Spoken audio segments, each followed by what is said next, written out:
Stock market is the most powerful business in the world. लेकिन जब मैंने stock market की जर्नी चालू की तो मुझे ये समझ में आ गया कि जो भी चीज़ मैंने पढ़ा है आज तक वो थियोरिटिकल है, लेकिन मुझे प्रैक्टिकल नॉलेज भी चाहिए। जो बहुत लोग गलतियां करते हैं कि वो पहले दिन मार्केट में आते हैं और वो सीधा ढूंढने लग जाते हैं कि आप सोचेंगे कि मैं खबर से पैसे बना लूँ, टीवी देख के पैसे बना लूँ, किसी से कोई टिप लेके पैसे बना लूँ, तो वो एक बार हो सकता है, 2 बार हो सकता है, वो धंधा नहीं बन सकता। पैसा discipline, execution, consistency and routine से बनता है। अब मेरे 3 स्टार्टअप है जिनके मैं को फाउंडर हूँ और 7 स्टार्टअप और है जिनमें मैं एज एन एंजल इन्वेस्टर हूँ। तो ये समझना बहुत ज़रूरी है कि आपको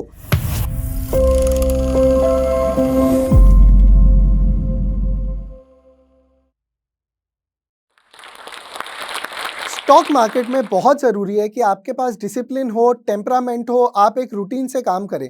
ये स्टॉक मार्केट नहीं, लाइफ में हर एक चीज़ में ज़रूरी है और ये चीज़ें मैं समझ गया था अपने स्टूडेंट लाइफ में ही। मैं चाहता हूँ कि मैं अपनी जर्नी वहाँ से चालू करूँ ताकि मैंने किस मोमेंट में क्या चीज़ सीखी और वो मेरे लाइफ में क्या इम्पैक्ट लाया, ये सारी चीज़ें मैं आपके साथ शेयर कर पाऊँ। मैं बहुत ही एवरेज स्टूडेंट था पहले, लेकिन कुछ चीज़ें घर में ऐसा वातावरण हो रहा था कि मुझे ऐसा लग रहा था कि मैं अपने पेरेंट्स को हैप्पीनेस देना चाहता हूँ और वो 14 साल 15 साल का बच्चा क्या ही कर सकता था, वो पढ़ के अच्छा करके अपने पेरेंट्स को खुशी दे सकता था।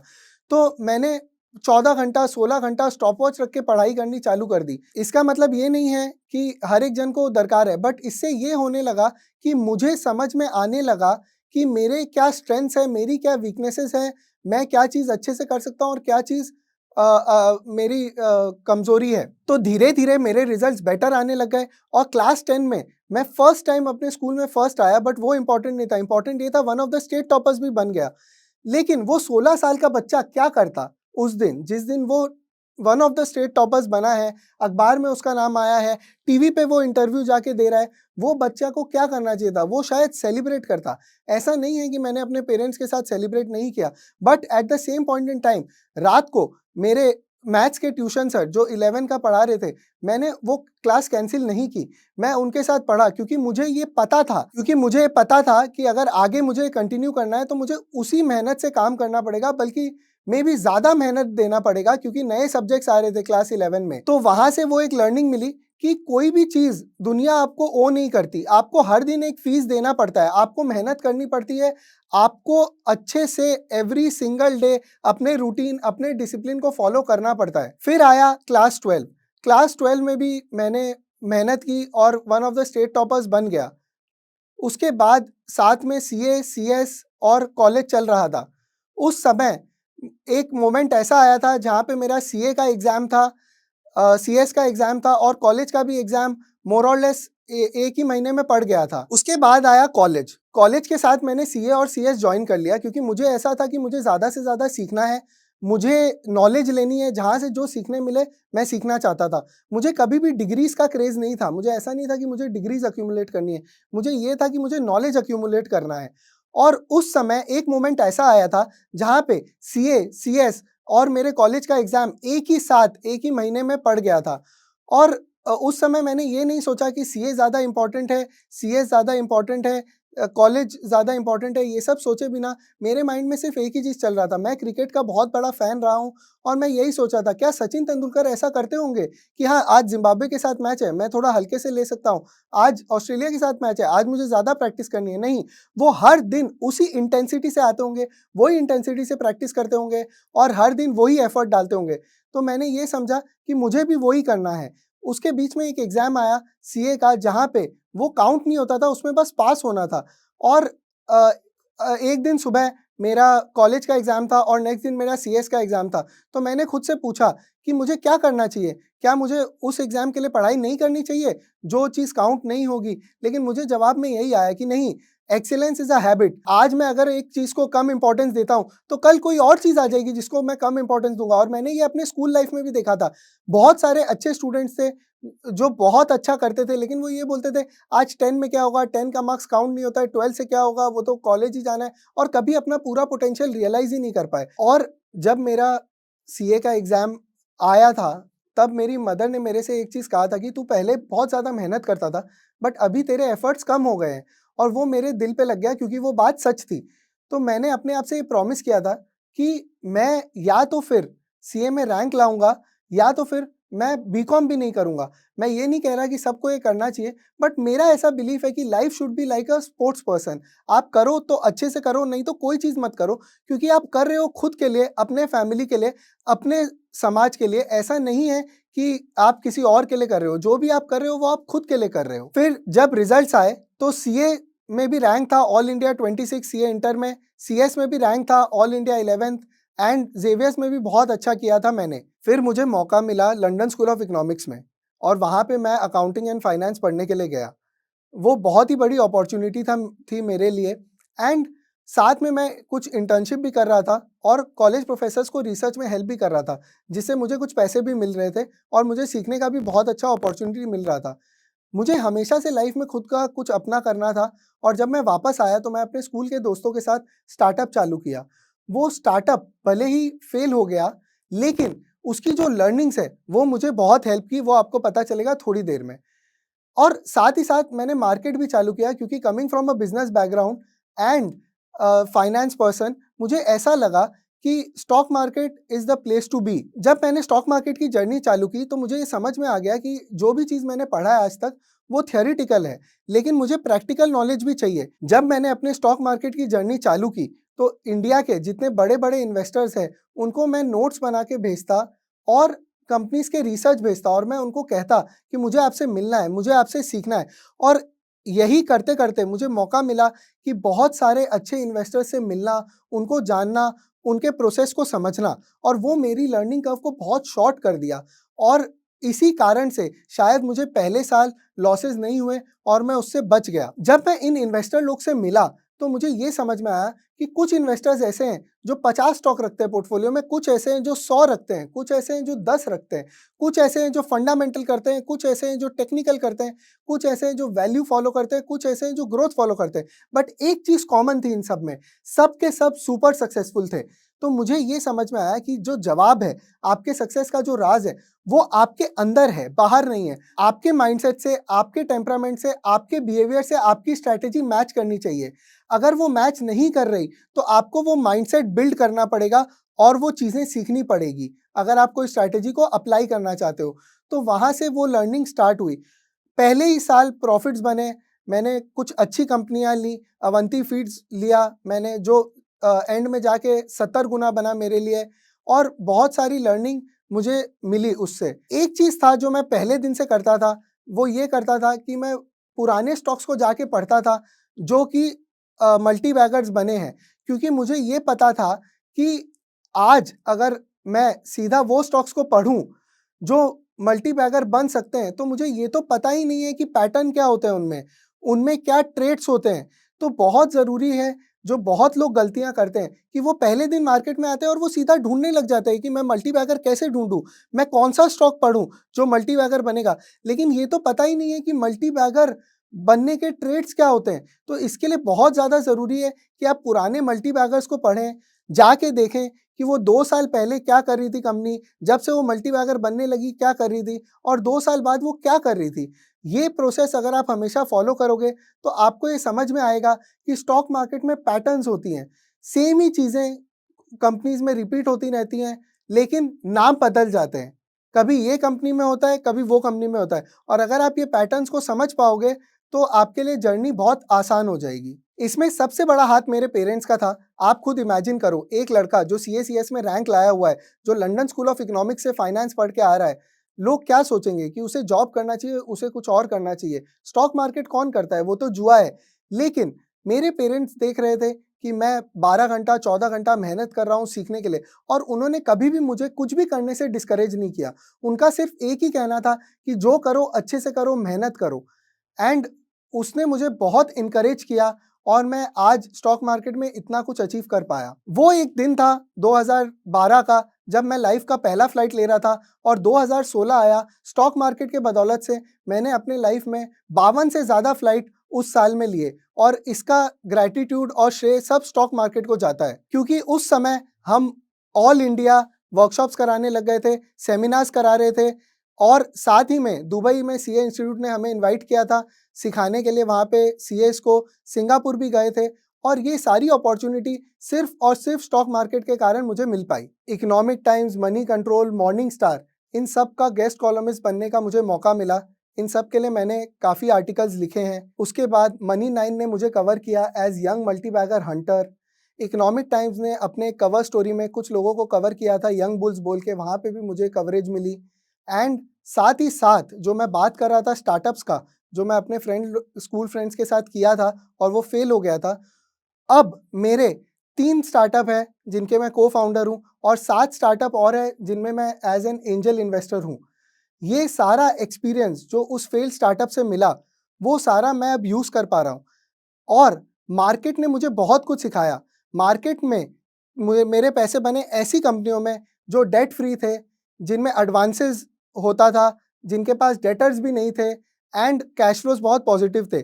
आज वही सारी चीज़ें मैं अपने स्टार्टअप कंपनियों में रखना चाहता हूँ और उसी के बेसिस पे हमने ये स्टार्टअप्स बिल्ड किए हैं। अब मैं आप लोग के साथ कुछ ऐसी पॉइंट्स शेयर करना चाहता हूँ जो मेरे जर्नी में बहुत हेल्पफुल थी और शायद आप लोग को भी हेल्प करें। पहला, स्टॉक मार्केट में एक रूटीन, एक डिसिप्लिन होना बहुत ज़रूरी है। ऐसा नहीं हो सकता कि आज आप कुछ करें, कल आप कुछ और करें। आप जिस पैसे को 10-12 घंटा मेहनत करके अपने बिज़नेस से कमाते हैं, अपने जॉब से कमाते हैं, आप उस पैसे को मैनेज करने के लिए हफ्ते में 1 घंटा तो दे ही सकते हैं मिनिमम। मैं ये नहीं कहता कि 1 घंटे में हो जाएगा। मैं खुद 10 से 12 घंटे डेली देता हूँ स्टॉक मार्केट को प्रैक्टिस करने में, जानने में, होमवर्क करने में। लेकिन अगर आपके पास टाइम कम है और आप अभी स्टार्ट कर रहे हो, तो कम से कम 1 घंटा तो हफ्ते का आप दे ही सकते हो to start with and then आप उसको बिल्ड कर सकते हो। भले ही आप म्यूचुअल फंड करते हो, ये बहुत ज़रूरी है। मेरे मार्केट में स्ट्रिक्ट रूटीन और डिसिप्लिन रहता है और मैं वो चीज़ें डेली करता हूँ। किसी भी एक चीज़ को जब आप रिपीटेडली डेली करते हो, तो अजीब-सी एक पावर आने लग जाती है उस चीज़ से और आपको वो सारी चीज़ें दिखने लग जाती हैं, जो दूसरे सोच भी नहीं सकते। मैं कहता हूँ, मान लो कि आपको ये लगता हो कि अगर प्रमोटर शेयर बाई कर रहा है किसी कंपनी का, तो मुझे वो पढ़ना चाहिए। तो हर दिन आप एक रूटीन बनाइए कि मेबी घर आने के बाद अपने ऑफिस से खाना खाने के पहले आप 15 मिनट प्रमोटर बाइंग को डेली देखोगे। जानते सब कुछ है, लेकिन पैसा discipline, execution, consistency and routine से बनता है। ये इंपॉर्टेंट है। आप देख लो, आप इतने सारे ट्रेड्स जो आपके हाथ से छूटे होंगे या इन्वेस्टमेंट्स जो आपके हाथ से छूटे होंगे, अगर आप सोचोगे तो आपको ऐसा लगेगा, अरे यार ये तो मुझे पता था, ये तो मेरे सामने हो रहा था, लेकिन क्या आपने उसका फायदा उठाया? नहीं उठाया, क्योंकि आपकी रूटीन नहीं थी, आपका डिसिप्लिन नहीं था, आप डेली वो चीजें कर नहीं रहे थे। तो ये चीज बहुत इंपॉर्टेंट है। मेरे लिए रूटीन मेरा धर्म है। मैं भले ही न्यू ईयर हो, भले होली हो, भले दिवाली हो, भले ही बर्थडे हो, भले ही कोई कुछ भी हो फैमिली में, मैं अपना रूटीन पूरा करता हूं, क्योंकि मेरे को ऐसा लगता है कि वो जो पैसा आज मार्केट में मिल रहा है या जो भी सक्सेस मिल रहा है, वो सिर्फ और सिर्फ और सिर्फ routine, discipline, success, temperament and execution से मिल रहा है। नॉलेज तो बहुत लोगों को है, नॉलेज ज़रूरी है, नॉलेज पाना भी ज़रूरी है, लेकिन उसके बाद अगर ये सारी चीज़ें नहीं रहेंगी, तो उस नॉलेज का क्या काम? आज अगर मैं ये सोचूं कि दिवाली है, चलो आज कौन करता है, 4 घंटे का मार्केट है, आज होमवर्क करके क्या फ़ायदा? आज मैं हॉलिडे पे हूँ, आज होमवर्क करके क्या फ़ायदा? तो कल कोई और चीज़ आ जाएगी जिसके कारण मुझे लगेगा कि होमवर्क नहीं करना है। मैं वापस उसी 16-18 साल के बच्चे की बात सोचता हूँ, जो ये सोचा था कि मुझे जो काउंट नहीं होगा, उस एग्ज़ाम के लिए भी उतना ही मेहनत करना है, जितना कि जो काउंट होंगे उनके लिए। तो मैं बहुत बार अपने ही पीछे इंस्टेंसेस से इंस्पिरेशन लेता हूँ और सोचता हूँ कि मुझे वही लड़के का एनर्जी, वही लड़के की सोच मुझ में अभी भी चाहिए। दूसरा पॉइंट जो बहुत इंपॉर्टेंट है, वो ये है कि खबर कबर होता है। आप सोचेंगे कि मैं खबर से पैसे बना लूँ, टीवी देख के पैसे बना लूँ, किसी से कोई टिप लेके पैसे बना लूँ, तो वो 1 बार हो सकता है, 2 बार हो सकता है, वो धंधा नहीं बन सकता। जो पहला बात हमने किया था कि stock market is the most powerful business in the world, लेकिन कोई भी बिज़नेस में आपको अपना इनपुट लगाना पड़ता है। अगर आप किसी से लेके कर रहे हो, तो क्या आप ये बोल सकते हो कि आप बिज़नेस कर रहे हो? कि आप ये सोचते हो कि आप स्पेक्युलेशन कर रहे हो? तो वो स्पेक्युलेशन है। आपको धंधा बनाने के लिए अपना एक रूटीन लाना पड़ेगा, एक प्रोसेस लाना पड़ेगा, अपना एक तरीका ढूँढना पड़ेगा मार्केट में काम करने के लिए। हर तरीका हर जन को सूट नहीं करता, लेकिन कोई तो एक तरीका होगा जो आपके माइंडसेट से, आपके टेम्परामेंट से सूट करेगा। आप सोचो, इतने सारे लोग थे जो 2023 में जब मार्केट चल रहा था, हर 10 रुपए के मूव पे आपको रॉकेट भेज रहे थे व्हाट्सएप ग्रुप में। कहाँ हैं वो लोग आज? आज जब मार्केट करेक्शन में है, जब वो स्टॉक्स 30-40% गिर चुके हैं, क्या अपडेट आ रहा है आपके पास? तो इससे ये लेसन है। मैं ये नहीं कहता कि आप नेटवर्क मत करो, नेटवर्क मेरे लाइफ में भी बहुत इंपॉर्टेंट था और मुझे बहुत हेल्प किया है, लेकिन रिस्क मैनेजमेंट और कन्विक्शन आपका खुद का होना चाहिए। कब लेना है, कब बेचना है, कितना लेना है, ये सब चीज़ आपको ट्रेड को अपना बनाने के लिए बहुत ज़रूरी है। आप एंटायरली दूसरे पे डिपेंड नहीं हो सकते। तीसरी चीज़ जो मैंने सीखी स्टॉक मार्केट में, वो ये है कि लाइफ में स्टॉप लॉस बहुत ज़रूरी है। भले आप इन्वेस्टिंग करो, भले आप ट्रेडिंग करो, जो भी आप करो, एक स्टॉप लॉस होना लाइफ में बहुत ज़रूरी है। क्योंकि अगर आपके पास स्टॉप लॉस नहीं है, तो शायद आप ये अज्यूम कर रहे हो कि आप 100% एक्यूरेसी रखोगे। जितने लोगों ने भी स्टॉक मार्केट में बहुत बड़ा पैसा बनाया है, बिलियंस, मल्टी मिलियंस, वो सब का एक्यूरेसी 50 टू 60% मैक्सिमम रहा है। तो हम ये कैसे अजम्पशन ले सकते हैं कि हमारा 100% रहेगा और हम एवरेज डाउन किए जा रहे हैं अपने लॉस मेकिंग ट्रेड्स को? तो ये समझना बहुत ज़रूरी है कि आपको स्टॉप लॉस रखना पड़ेगा और वो स्टॉप लॉस रखने के लिए आपको बैक टेस्टिंग करनी पड़ेगी। आपको अपने स्ट्रैटेजी को समझना पड़ेगा, भले वो फंडामेंटली हो कि भले वो टेक्निकली हो। फंडामेंटली भी आप पुरानी कंपनीज को जाके पढ़ सकते हो और ये समझ सकते हो कि जो आप एक्सपेक्ट कर रहे थे कंपनी से, अगर वो चीज़ नहीं कर रही है, तो आपको वो कंपनी को काटना है और लॉस बुक करना है। मेरे लिए losses are as important as profits and losses are, I love taking stop loss. Stop loss is my best friend because it saves me from bigger losses. A friend in need is a friend indeed. And stop loss सबसे बड़ा friend है मेरा। क्योंकि एक बार क्या हुआ था, मेरे सीए जो एंट्री डालते हैं मेरे ट्रेड्स के, वो मेरे पास आए और बोले कि आपका इतना सारा स्टॉक्स है जो आपने लॉस में काटा, मुझे देख के अच्छा नहीं लगा। मैं उनको बोला कि आप एक काम करिए, जिस प्राइस पे मैंने काटा था वो आप लिख लीजिए और आप आज का प्राइस लिख लीजिए, आपको पता चलेगा मैंने कितना प्रॉफिट किया है, लॉस नहीं किया है। चौथा लर्निंग जो मैं आपके साथ शेयर करना चाहूँगा वो ये है कि लाइफ में या स्टॉक मार्केट में आपको 100% रिस्पॉन्सिबिलिटी अपने रिजल्ट्स का खुद को लेना पड़ेगा। आप ये नहीं बोल सकते कि मोदी जी ने ये कर दिया, ट्रंप ने ये कर दिया, ये हो गया, वो हो गया, इसके कारण लॉस हो गया, ये प्रॉफिट हो गया, ऑपरेटर ने ये कर दिया। जिसको जो करना है करे। आप क्या करोगे, आपको उसका क्लैरिटी होना बहुत ज़रूरी है। अगर मार्केट ये करेगा तो मैं ये करूँगा, मार्केट ये करेगा तो मैं ये करूँगा, अगर मार्केट ये करेगा तो मैं ये करूँगा। अगर आपको आपका बिहेवियर कंट्रोल में है, तो आपका स्ट्रेस लेवल भी डाउन हो जाएगा। आपको ऐसा नहीं लगेगा कि कुछ भी रैंडम चीज़ें हो रही है। लोग स्टॉप लॉस मारना छोड़ देते हैं, क्यों? क्योंकि एक मोमेंट ऐसा आता है, हर एक आदमी स्टॉप लॉस शुरू में लगता है, लेकिन एक मोमेंट ऐसा आता है जब वो स्टॉप लॉस लेता है और वहीं से स्टॉक घूम जाता है और उसे ऐसा लगता है कि अरे यार मेरे स्टॉप लॉस लेने से हो गया। अगली बार वो नीचे का सपोर्ट ढूंढता है, उसके बाद वो कोई मूविंग एवरेज का सहारा लेता है और स्टॉक नीचे जाए जाता है और उसका पूरा डिसिप्लिन खत्म हो जाता है।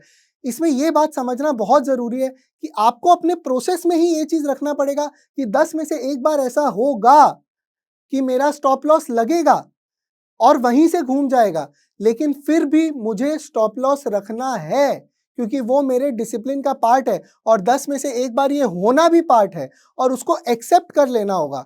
And you take full responsibility of your results. आपको 100% एक्यूरेसी दिखाने वाले लोगों से एकदम दूर रहना है, क्योंकि हिस्ट्री में अगर अपने देखें, जितने भी स्टॉक मार्केट वाले हैं उन्होंने 50-60% एक्यूरेसी से पैसा बनाया है। तो जो सोशल मीडिया में 100% एक्यूरेसी दिखा रहे हैं, जिनके हिसाब से लॉस होता ही नहीं है, तो फिर उनसे तो दूर रहना ज़रूरी है, क्योंकि वो सिर्फ फोमो क्रिएट कर रहे हैं। आज मेरा भी ट्रेड बुक मैं डेली मेंटेन करता हूँ, मेरी भी एक्यूरेसी बुल मार्केट में 55-60% होती है और बेयर मार्केट में 40-45% होती है। और मैजिक उसी में कि इस एक्यूरेसी पे आप पैसा कैसे बना सकते हो, कैसे रिस्क मैनेजमेंट बना सकते हो इस पैसे से और पैसा बड़ा कमा सकते हो। Last point and most important point जो मैं आपके साथ शेयर करना चाहूँगा वो ये है कि stock market is a very lonely journey. The battle is you versus you. तो कई बार ऐसा होता है कि हम खुद पे बहुत हार्श हो जाते हैं, लेकिन हमें हमेशा ये समझना है कि इंप्रूवमेंट हमेशा 0 और 100 नहीं होता है। कई बार हम परसेंटेज इंप्रूवमेंट कर रहे होते हैं, तो खुद के साथ बैठ के वापस ये सोचना है कि क्या कल मैं 50 पे था, आज मैं 60 पे पहुंचा हूं। हमेशा एंड टारगेट भले 100 हो, लेकिन ये नहीं देखना है कि वो एक दिन में अचीव होगा। आपका पेशेंस लेवल ज़्यादा होना चाहिए और ये जर्नी नेवर एंडिंग जर्नी है स्टॉक मार्केट की। एंड आपके फैमिली का सपोर्ट, आपके फ्रेंड्स का सपोर्ट आपको टेकन फॉर ग्रांटेड नहीं लेना चाहिए। You should be thankful to them, क्योंकि ये जर्नी उनके बिना पूरी हो ही नहीं सकती। Thank you so much. This is what I wanted to share and I hope कि आप लोग को मेरे जर्नी से कुछ सीखने मिला हो। और अगर एक जन भी इस जर्नी के कारण थोड़ा बेटर कर पाता है तो मैं सोचूंगा कि मेरा ऑब्जेक्टिव फुलफिल हो गया है। Thank you so much.